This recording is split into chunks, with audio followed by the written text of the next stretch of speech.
Thanks for stopping by the Surge T channel. I am Surge T, and in this video I'll be giving my thoughts on Jurassic World Dominion. So without further ado, let's get into this video, and I'm going to give you my thoughts, my honest thoughts. Jurassic World Dominion. This movie is so forced, the dialogue is contrived and not believable. The acting is one-dimensional and stilted, really wooden, as if they are reading their lines as they go. And the OGs, Dern, Neil, and Goldblum, don't seem to want to be in this. They seem to be phoning it in, and their dialogue doesn't seem natural but scripted. At least Howard and Pratt seem to be comfy together in their characters, as their characters. But this film at the start was slow and plodding, and the pacing is so slow, and didn't pick up until the last act, with an hour left in the movie. There is no chemistry between the stars. It is almost like they needed the money, or they knew it was the last film in the franchise, and they figure, we'll just phone it in and call it a day, an easy payday. I didn't care about the side characters. The Delacorte character, the poachers, and the Santos chick who was after the baby raptor and Maisie. And the action sequences, how do you have dinosaurs and villains and heroes all interact and it isn't even entertaining? It's all the usual affair of setup. They set up the action sequences so they can get the characters from point A to point B. And how about the way characters would easily get out of sticky, precarious situations without even a scratch? And how people pop up to save the day? And how they all reunite in the most convenient type of ways. The way the movie was structured was like a horror film, where all the blood and guts and dismemberments were all just thrown in to overcompensate for a poorly written screenplay and nonsensical dialogue. This movie is a huge letdown for a franchise that was one of my all-time favorites. This is the last one in the franchise, and they couldn't have made a better decision. Let's just end it. And even the end was very convoluted, and how it was just so convenient that all the animals got along. The, brontosauruses with the elephants, and the dinosaurs with the horses, and even the one underwater, which was a terror, it totally just swims along with the whales and all that stuff. I mean, that's how they ended it. I mean, people didn't like the previous entries in the Jurassic World franchise, but I enjoyed those. But this one was very lazily executed. It is an overblown attempt at an action adventure that loses the originality of the previous installments. It's a bummer that I didn't care for this film, but at least it made $1 billion. Again, at least there's that.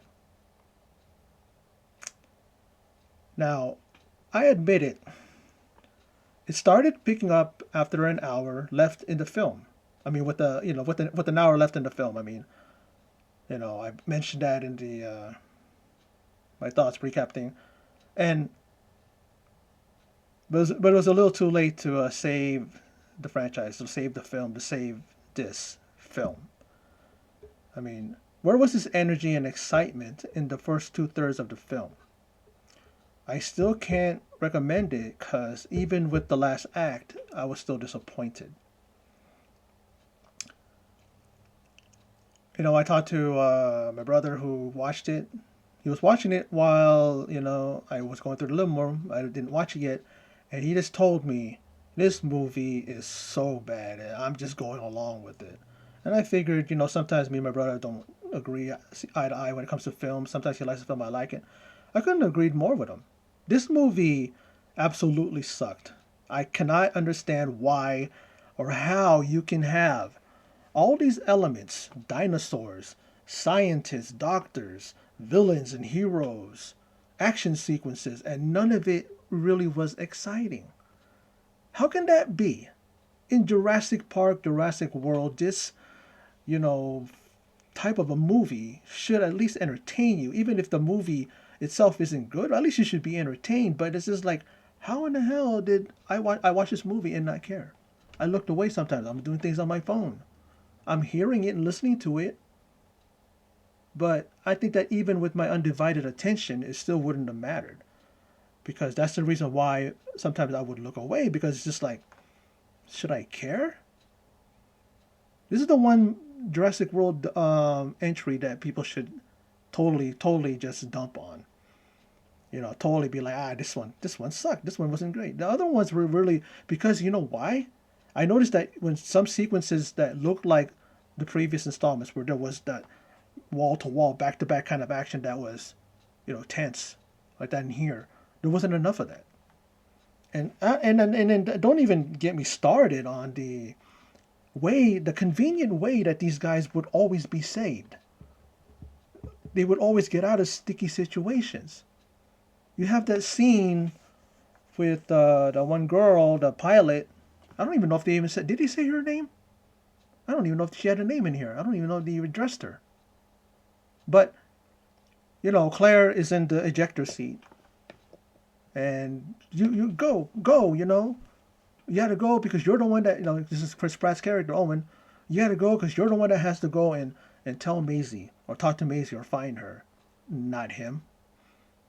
And it's funny how it might be the last time they see each other, and he just goes right around her and kisses her on the cheek.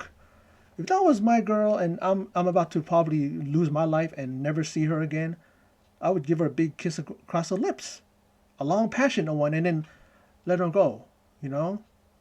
And yeah, she goes, and then she, her first parachute goes up, right?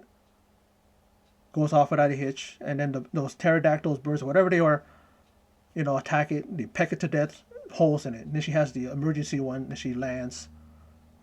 She lands into the trees, and she's hanging there. In comes a Giganosaur or a T-Rex or whatever it was. She hides under the water, and then, him and the girl, Owen and the pilot, the girl, they crash into a thing of ice, thick ice. That's not a soft ice. If you look at it, and they just get off. Just brush it off. Not even a scratch.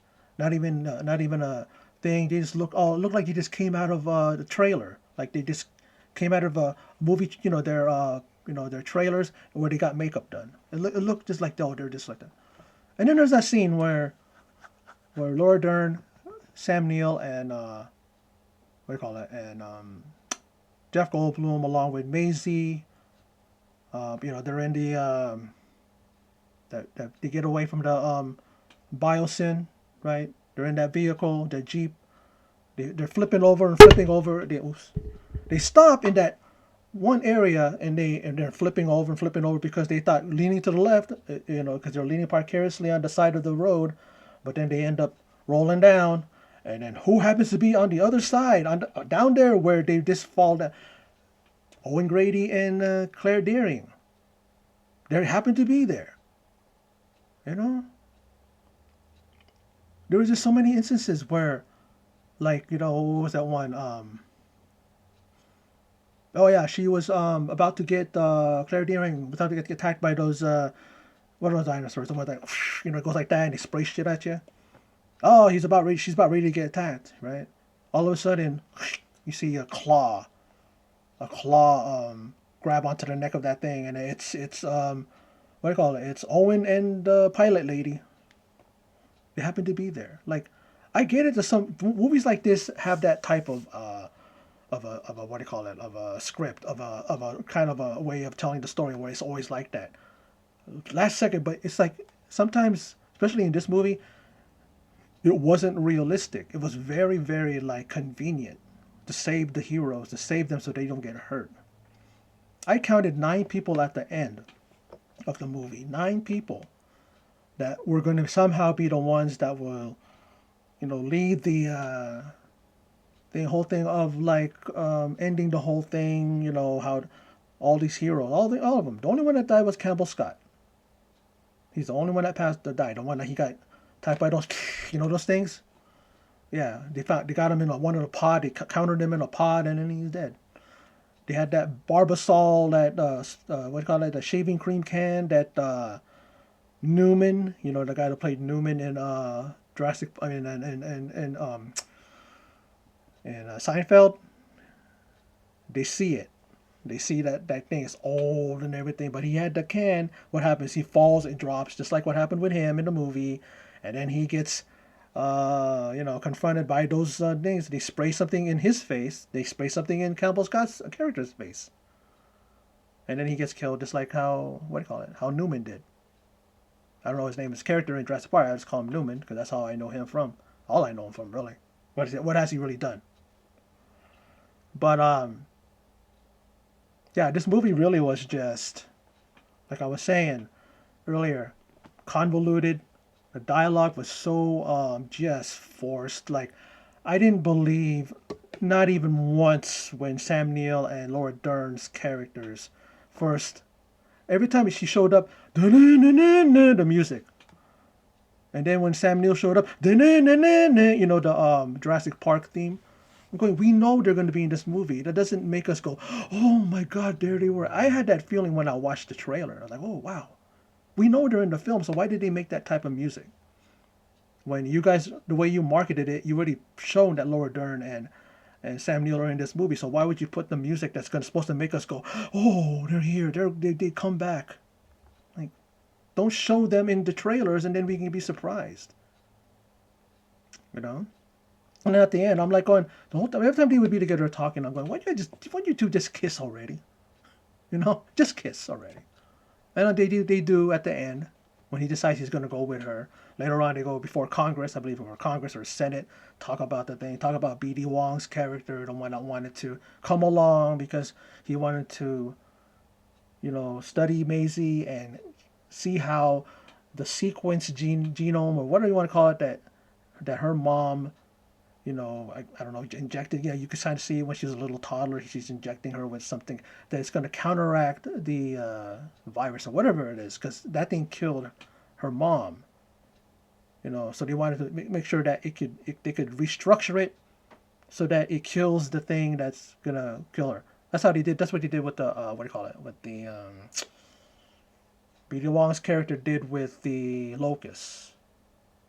And I was wondering in the movie, I go, do locusts bite? Because they kept going just like that. Maybe it's because they're so annoying. I don't know. I don't know what locusts do. Do they bite people? Do they, maybe it's just because they're so annoying you don't want them on you. I don't know. I didn't feel any kind of danger from them. I don't know what. They're dangerous to crops. You eat the crops. No crops left. The animals can't eat, and if the animals can't eat, they die. And if we don't have animals and other things to eat, then we die. Crops too. Any kind of crops. Wheat. All that stuff. That's where all that stuff goes to, bread and all that stuff, One guy made a reference. He had a piece of bread right there, and he goes, well, if you let that get out of control, say goodbye to that. One character said you can count your last 3 meals, because pretty soon, the whole world is going to be without food because of these locusts.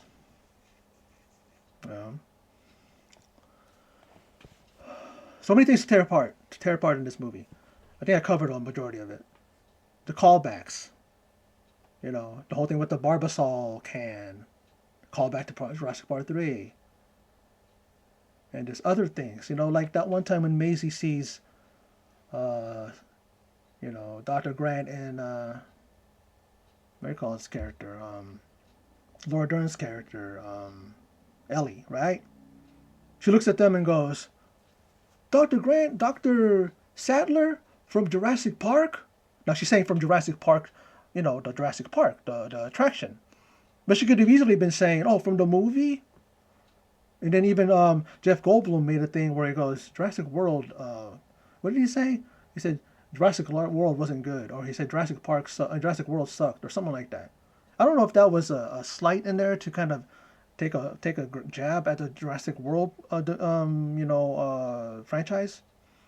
I don't know. But it's like, because I don't know why they would put that in the movie Jurassic World. I don't know, but because a lot of people say that this part of the franchise sucks.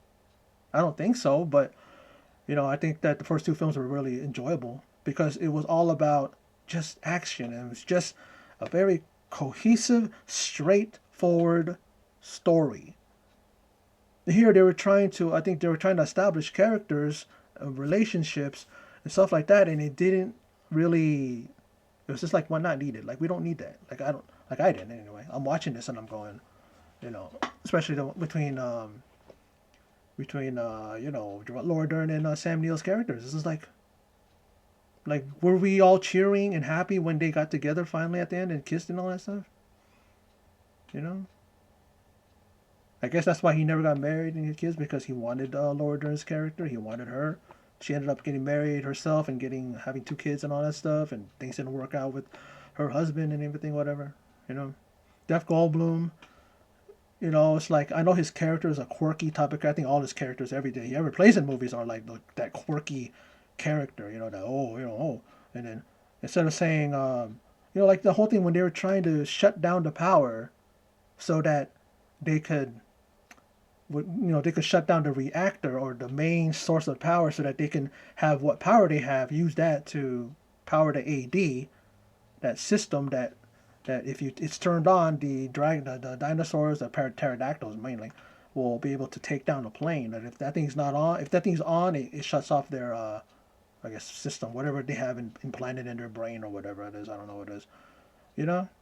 And then he's like going, like there's a thing, like what do you call it? The Ramsey character was like, okay, pick the you see there's a yellow button. That's the button. And then then Jeff Goldblum was like, you see there's a green button, and they're about to press it. And he goes, well, four buttons down. That's the button. And she goes, well, which one it is? It's like. I'm like, and she's like, will you just tell us what the thing is, And then they both look at him and Ramsey look at each other and go, E1. And then Bryce Dallas Howard and Laura Dern's like, oh, E1, and they press it. Like he's trying to be a quirky guy, a guy who talks outside the box, and instead of just getting to the point. Like he's annoying in this. I think he's annoying in the whole franchise, the whole thing. I think he's one of the annoying characters, even though I can go along with his stuff. But you notice that he's not in it a lot in the sense that the focus is on the other characters, and he just comes in and does his thing and goes along for the ride and all that stuff with them and stuff. But I mean, this, like I said, this movie really is just it's not good, and I'm disappointed because I enjoyed the entire franchise up into this movie. And I mean, I can understand if people don't want to give this movie any kind of a chance. They say that this franchise sucked. The world, Jurassic World part of the franchise sucks. The first two films I liked. This one, nah. I don't understand what it was. You got some heavy hitters, the OGs of part Jurassic Park, and Laura Dern, Sam Neill, and Jeff Goldblum in this, and even with the first two that I said, Dern and Neill, and they couldn't do anything to this franchise. They just basically, like I said, it just looks like they just signed on. They probably gave them a lot of money. Come on, then, so we could wrap it up, have the OGs together with the newer stars, and put them together and let them have an adventure. But it's like it wasn't enough. Like I said, the last third of the film, with an hour left, that's when things started picking up. I liked the dialogue between BD Wong and the Maisie character, and how he was telling her, he even showed her a video of her mom. She realized now that she has a mom, that her mom, gave birth and conceived her all on her own. So she has that thing of like, okay, well, at least I had a mom. At least I wasn't just created in a damn lab by strangers. It was actually her mom that did it. That interaction was nice. I liked that between the two. But like I said, that's the only, to me, the believable dialogue was between those two. Everybody else seemed contrived, like it was forced. Like it's almost like I think it wouldn't surprise me if I read that Laura Dern and Sam Neill don't get along, and they just did this movie because of Jurassic Park, just to bring that nostalgia back. But it's almost like those two actors didn't want to do it. They just went through the motions. I mean, they kissed at the end, but then what does that matter? We've heard news about who's that one girl in the Notebook, Ryan Gosling and then Rachel McAdams, right? And then those two hated each other, but they had a lot of kissing scenes in the movie. It seemed like they did. I think they briefly dated too, but it's like It doesn't matter if people don't like each other. They're gonna if they do a scene, they'll do it, and then afterwards they probably oh give me something, give me mouthwash, spit it out, kind of thing. But it wouldn't surprise me if they because it just didn't. Their scenes was not believable. There was no chemistry there. Like I said, there was no chemistry between the characters. There really was nothing. Even between Bryce Dallas Howard and Chris Pratt. Even though you can kind of believe when they have their scenes together, okay, these guys probably get along and they're able to do their scenes together. But still, though, the dialogue was just very stilted. Like I said, it was very wooden, like as if they were like often distant. Someone had had their script, a la what do you call it, Marlon Brando, who when he did his films, Godfather, even Island Dr. Moreau, he would have scenes or stuff like taped to people's backs, and he would just read it verbatim. He wouldn't even act it. He would just read it because he got that. I guess he was that lazy in his older age. It's like in here. It's like almost like they had, like when Laura Dern's doing her dialogue, and then what do you call it? I think Sam Neill had his thing, her lines right here on his head, and then same thing with him, or someone had the lines off the side. Now you can't tell looking at them. They're looking at each other and they're acting it, but it just seemed like they were reading it, or they were trying to remember their lines and just read it, instead of just memorizing the lines and then just letting it flow, acting them out. It just seemed like they were just like, instead of going, oh, we're going back to the world of dinosaurs. I thought I left that behind, and here's them. We're going back to the world of dinosaurs. I thought I left that behind. Like that's how they sounded. Like sometimes it sounded like they were just reading the lines and they weren't acting. There's no emotion behind it. You know what I mean? Like I said, the BD Wong and the Maisie character, their interaction was probably one of the best ones, one of the better ones, the ones that I like. That's few and far between, man. You know what I mean? Like, even though these characters are beloved, I didn't care if the Tyrannosaurus Rex and the Gigantosaurus Rex, and then that one with the looked like the dinosaur version of Edward Scissorhands. I didn't. That thing was very convoluted. It was very like forced. Like, where did that come from? Who cares about them battling each other? There was no interaction, maybe one, but it's like there was no build up to it. Like at least the one in the Dominion before, I mean the Jurassic World before this, there was a build up or a reason behind the dinosaurs interact, fighting each other, whatever. This one was like, okay, just you guys just wanted a final fight, and then the evil of the Rexes, I guess I'm gonna say that, those type of dinosaurs got, the other one, that dramatic. It looked like it was out, right? Killed, and all of a sudden, eyes open, and then it jumps at that other one, the bigger one, and then it shrugs him like that, it hits him like that, and then the one that has the Edward Scissorhands things, it got impaled on it. And then after that, it's almost like you should just give a high five. Because after that, they're going like that, and they go, ah, like as if they accomplished something big. I mean, in their world, I guess. I mean, yeah, this this movie was really silly. It was really ridiculous. I don't know if anybody who watches videos will agree, but if you do, at least I'm not the only one that feels this way. But anyway, that's my recap, rundown, my thoughts, honest thoughts about Jurassic World Dominion. I was looking forward to this movie and it disappointed me. But anyway, for those of you who stopped by and checked out this video, I appreciate it. If you liked it, please give a like, share it, and also comment if you'd like.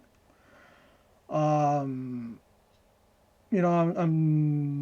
back on this channel again after I went on my other channel, which I stopped doing now because this is what it's about. This is my original channel, my first reaction channel, and should be my last, meaning this is the only one that I should focus on. So anyway, for those of you who stopped by and checked out the video again, I appreciate it. Thank you very much. And in closing, and as always, take care.